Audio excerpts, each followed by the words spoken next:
شروع اللہ کے نام سے جو بڑا مہربان اور نہایت رحم کرنے والا ہے۔ درود و سلام ہو ہمارے آقا و مولا سیدنا محمد صلی اللہ علیہ وسلم پر، جن کی صورت کو اللہ تبارک و تعالی نے اپنی ذات کے جمال سے حسن بخشا، اپنی صفات عالیہ کے انوار کا لباس پہنایا اور قرآن مجید کی صورتوں کی شعاعوں سے آپ صلی اللہ علیہ وسلم کے اسوہ حسنہ اور سیرت طیبہ کے حسن کو ظاہر فرمایا۔ قرآن کریم کی آیات کی چمک دمک سے آپ صلی اللہ علیہ وسلم کے خلق و عادات کو مزین فرمایا اور آپ صلی اللہ علیہ وسلم کو اپنی کتاب کا سر نہاں اور تمام موجودات کا نقطۂ آغاز بنایا۔ ناظرین کرام، اس میں کوئی شک نہیں کہ اللہ تعالیٰ نے حضور صلی اللہ علیہ وسلم کو تمام عالم کے لیے رحمت بنا کر بھیجا۔ ناظرین کرام، رسول کریم صلی اللہ علیہ وسلم کی رحم دلی، نرمی اور شفقت کے بے پناہ واقعات آپ نے سنے ہوں گے، لیکن یہ بھی جان لیجئے کہ اللہ کے محبوب نبی صلی اللہ علیہ وسلم کی شجاعت اور بہادری کا چرچہ بھی عام تھا۔ آپ کو کشتی کا کھیل بے حد پسند تھا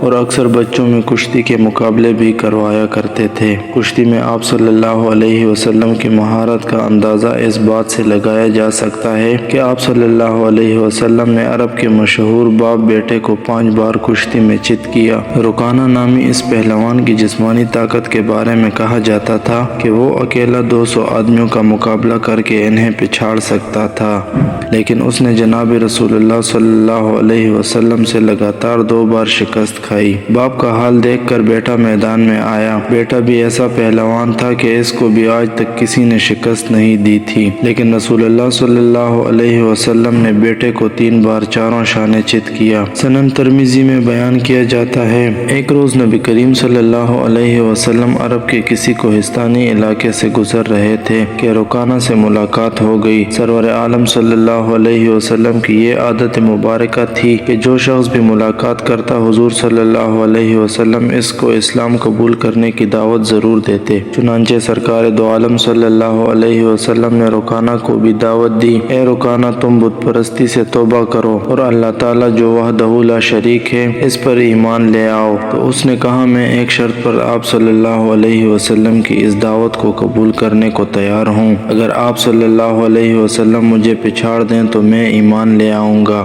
نبی کریم صلی اللہ علیہ وسلم جن کے دن اکثر فاقے کشی سے گزرتے تھے، کئی ماہ تک حضور صلی اللہ علیہ وسلم کے کاشان رحمت میں چولہے میں آگ تک نہیں جلائی جاتی تھی۔ کھجور کا ایک دانہ منہ میں ڈال کر پانی پی لیا اور شب و روز گزار لیے۔ رکانہ تو ہر روز معلوم نہیں کتنی مقدار گوشت، گھی اور دودھ کی استعمال کرتا ہوگا۔ سرکار صلی اللہ علیہ وسلم نے رکانہ پہلوان کی اس شرط کو قبول کیا۔ فرمایا، اے رکانہ، اگر تم اس شرط پر ایمان لانے کا وعدہ کرتے ہو تو میں وہ شرط پوری کرنے کو تیار ہوں۔ حضور اکرم صلی اللہ علیہ وسلم تیار ہو گئے اور اس سے کشتی لڑ کر اس کو پچھاڑ دیا۔ وہ اس شکست پر حیران تھا، دوبارہ کشتی لڑنے کی دعوت دی۔ سرکار دو جہاں صلی اللہ علیہ وسلم نے دوسری مرتبہ بھی اپنی پیغمبرانہ طاقت سے اس کو اس زور کے ساتھ زمین پر پٹخ دیا کہ وہ دیر تک اٹھ نہ سکا اور حیران ہو کر کہنے لگا، اے محمد صلی اللہ علیہ وسلم، خدا کی قسم، آپ کی عجیب شان ہے کہ آج تک عرب کا کوئی پہلوان میری پیٹھ زمین پر نہیں لگا سکا، مگر آپ صلی اللہ علیہ وسلم نے مجھے 2 مرتبہ زمین پر پچھاڑ دیا۔ ناظرین کرام، مورخین کا قول ہے کہ رکانہ فوراً ہی مسلمان ہو گیا، مگر بعض مورخین نے لکھا ہے کہ رکانہ نے فتح مکہ کے دن اسلام قبول کیا۔ چنانچہ باپ کی شکست کے بعد اس کا بیٹا یزید بن رکانہ بھی، جو کہ مانا ہوا پہلوان تھا، وہ 300 بکریاں لے کر بارگاہ نبوت صلی اللہ علیہ وسلم میں حاضر ہوا اور کہا، اے محمد صلی اللہ علیہ وسلم، مجھ سے بھی کشتی لڑیے۔ سرکار صلی اللہ علیہ وسلم نے تبسم فرمایا، اے ابن رکانہ، اگر میں نے تمہیں پچھاڑ دیا تو تم کتنی بکریاں مجھے انعام میں دو گے؟ اس نے کہا، 100 بکریاں میں آپ کو دے دوں گا۔ حضور صلی اللہ علیہ وسلم تیار ہو گئے اور اس سے ہاتھ ملاتے ہی اس کو زمین پر پٹخ کر چت کر دیا اور وہ حیرت سے آپ صلی اللہ علیہ وسلم کا چہرہ مبارک دیکھتا رہ گیا۔ تاہم اس نے پھر دوبارہ کشتی لڑنے کے لیے چیلنج دیا تو آپ صلی اللہ علیہ وسلم نے دوسری مرتبہ بھی اس کی پیٹھ زمین پر لگا دی۔ اس نے پھر 100 بکریاں آپ کو دے دیں۔ پھر تیسری بار اس نے کشتی کے لیے للکارا تو اللہ کے نبی صلی اللہ علیہ وسلم نے اس کو تیسری بار بھی چت کر دیا تو اس نے باقی 100 بکریاں سرکار صلی اللہ علیہ وسلم کی خدمت میں پیش کر دی اور کہنے لگا، اے محمد صلی اللہ علیہ وسلم، سارا عرب گواہ ہے کہ آج تک کوئی پہلوان مجھ پر غالب نہیں آ سکا، مگر آپ صلی اللہ علیہ وسلم نے 3 بار جس طرح مجھے کشتی میں پچھاڑا ہے، اس سے میرا دل مان گیا کہ یقیناً آپ صلی اللہ علیہ وسلم خدا عز و جل کے نبی ہیں۔ یہ کہا اور کلمہ پڑھ کر دامن اسلام میں آ گیا۔ حضور صلی اللہ علیہ وسلم اس کے مسلمان ہو جانے سے بے حد خوش ہوئے اور اس کی 300 بکریاں بھی اس کو واپس کر دیں۔